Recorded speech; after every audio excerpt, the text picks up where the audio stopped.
To be motivated to do their job and to keep the motivation up to do that job, we've seen that people need three things. They need a relationship of trust with their manager. We've seen that. They need a sense of autonomy on how they work and how they structure their work and time. And they need to have a sense of competence as well. Basically, feeling competent about what they do. Now, we've seen all of these three beforehand, but there is one point that I want to touch on that has to do with autonomy and competence.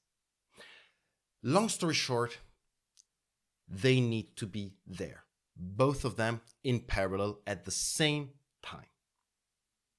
Why?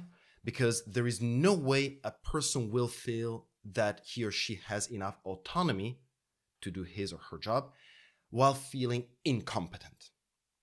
And there is no way a person will feel competent if that person feels that he or she has absolutely no control about the process that he or she can follow. So here is the point.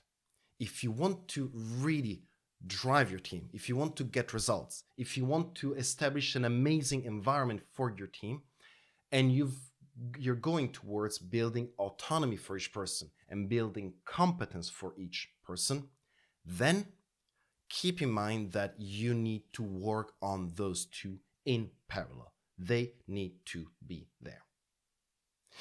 Of course, each person in your team may have a different opinion about the job that you're doing or how you're doing it. And I think the best option for you is honestly to simply ask them.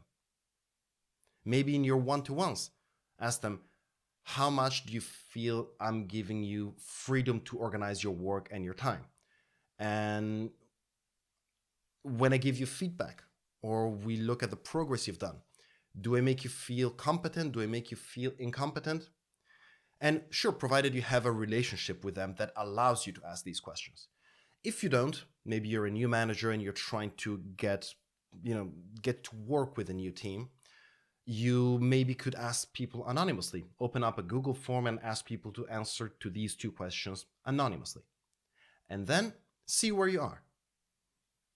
Point is, if you want to get to the results that you want, basically having an amazing team that will follow your lead and will perform in a nice and ethical and happy environment, remote, hybrid or not, you need to also work on autonomy and competence in parallel. What do you think? Thank you. Stay safe. Talk soon.